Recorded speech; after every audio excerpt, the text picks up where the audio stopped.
I'm Iranian. I had this propaganda that the Jews thinks or this negative propaganda. I became pro-Israel, and right now I'm officially Zionist, and you can go in my Instagram and you can see me with an Israeli flag, and I'm so proud of that. I can debate every fucking person on this planet about why Israel is the front line of the democracy and freedom in the world. I'm Iranian, and since the beginning of the war from between Israel and Palestine, I was totally neutral. And I was also under the Sharia law in Iran, I'm in Germany currently. And I had this kind of propaganda. For example, I'm an atheist, but my mom is a Muslim. But not because of my mom, but I had this propaganda that the Jews thinks or this negative propaganda. After 1 year, which it would be several months ago, I became pro-Israel, not neutral anymore. And right now, I'm officially Zionist, and you can go in my Instagram and you can see me with an Israeli flag, and I'm so proud of that. I can debate every fucking person on this planet about why Israel is the front line of the democracy and freedom in the world.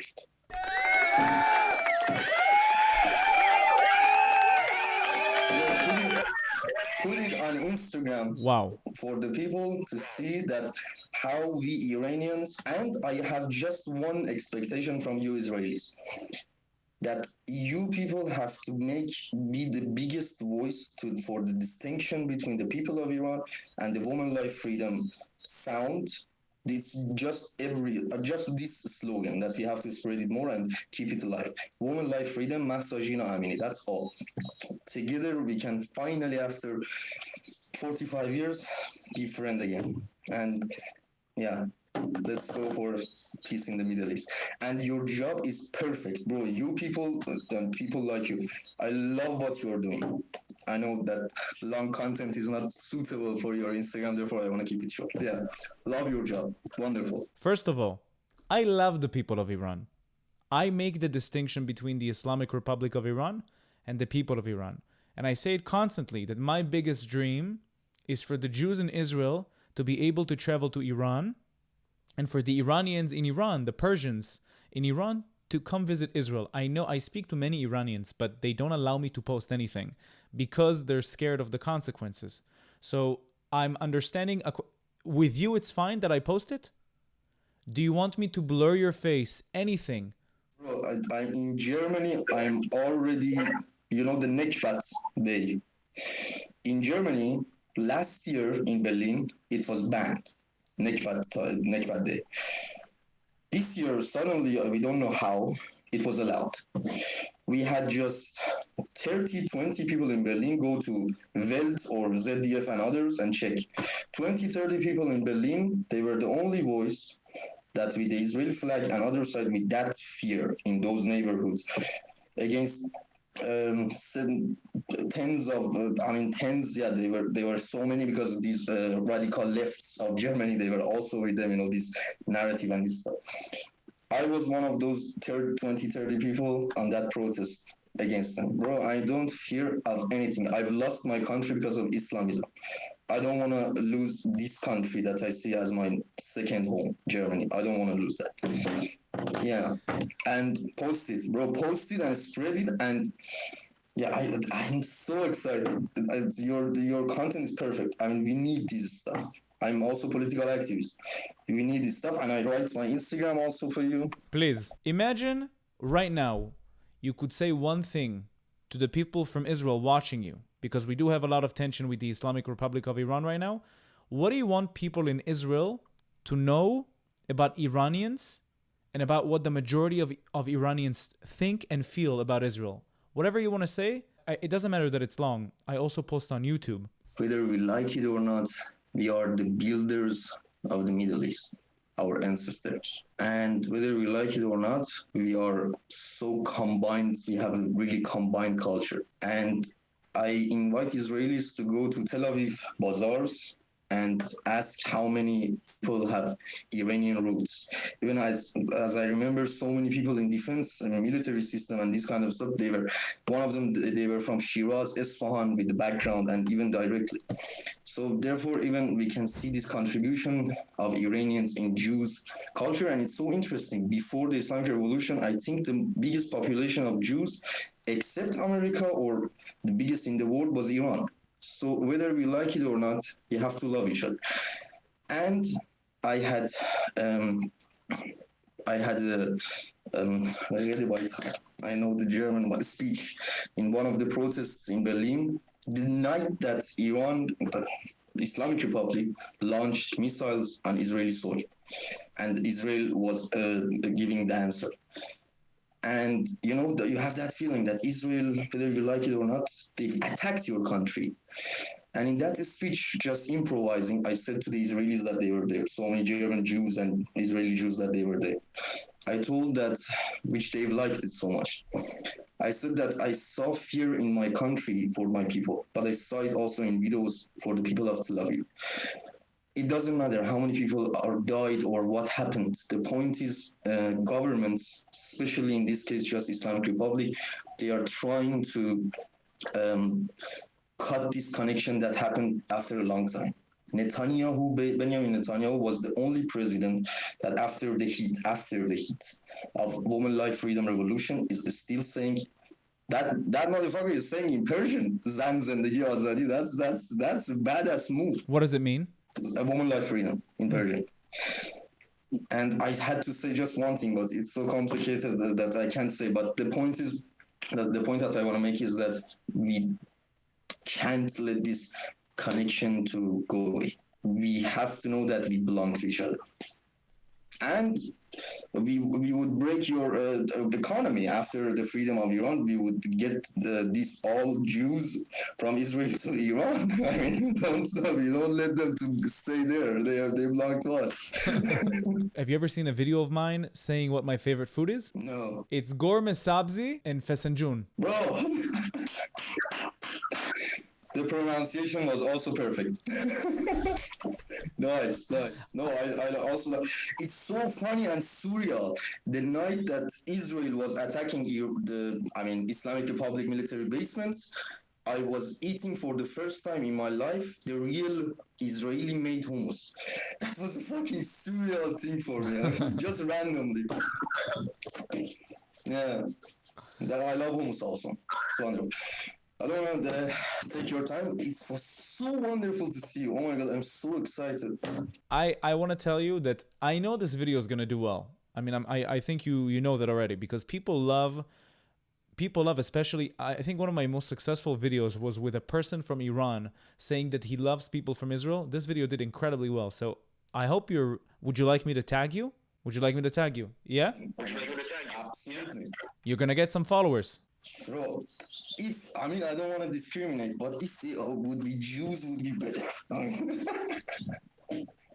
100% guaranteed, the majority are going to be Jews. Some of them are going to be probably Muslims, saying you betrayer, very bad words.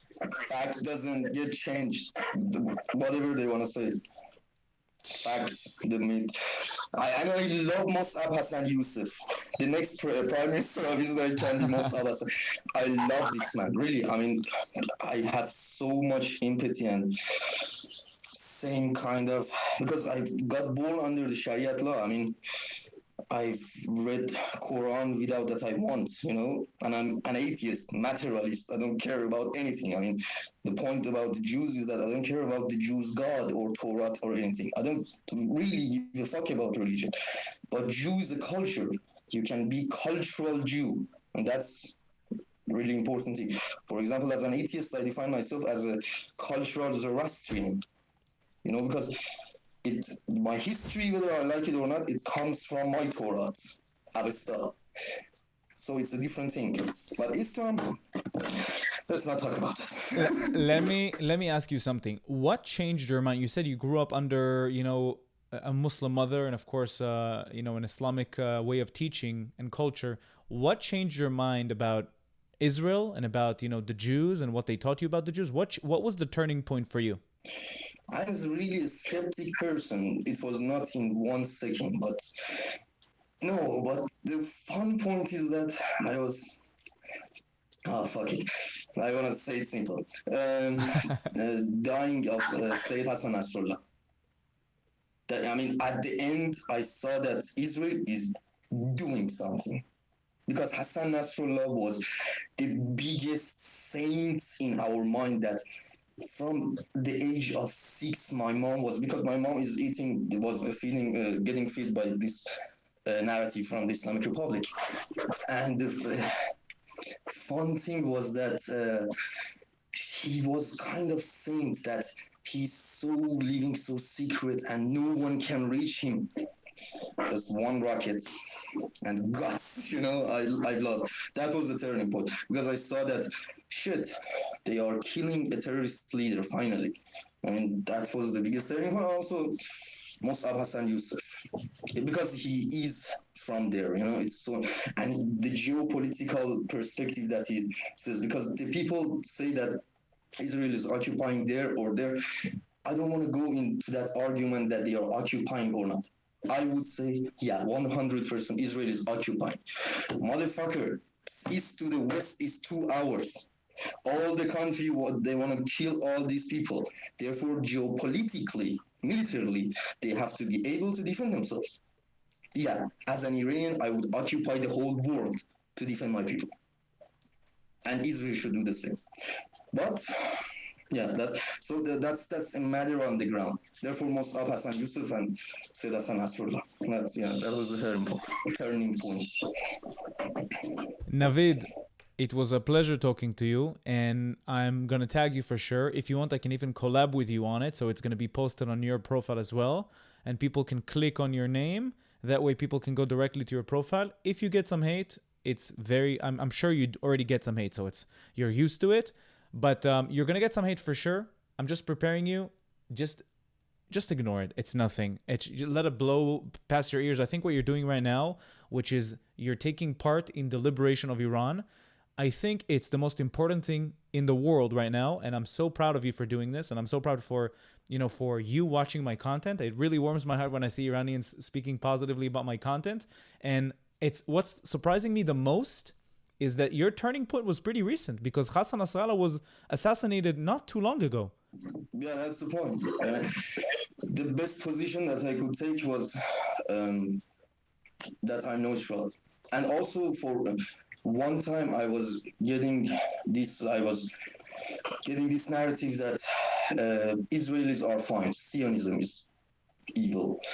But that's one of the biggest thing that the biggest thing that you're doing is that you're informing people about Zionism, because it's so kind of mysterious that people feel like from us on stuff that they are controlling or doing stuff, But when you're living in the free world, when I was in Iran, that was the narrative. But when you were living in the free world, you can see that they are just lobbyists. They are just trying to do this best for their country. Even Islamic Republic has lobbyists. It's a legal thing, So what you're doing, which is so important, is informing people about Zionism. And it's the most important thing, in my opinion, that you're doing. Yeah. Thank you, brother. I really appreciate it, and I really appreciate the conversation. That was wonderful. Sorry. Nothing, brother. You're the best. I really appreciate the conversation, and I hope you can stay in touch. You can talk to me on Instagram. We'll message there. We'll talk there. And if you ever need advice or you want to film content and you want to upload content, let me know, and I'll help you. I'll share it on my story. I'll push your content as much as possible. People did the same for me, and I'll be happy to do the same for you. Thank you. Navid, to talk with you. Really. You're the best. You too, bro. You too. Woman life freedom, and I'm Israeli. Hi. I've learned today. Bye. Bye.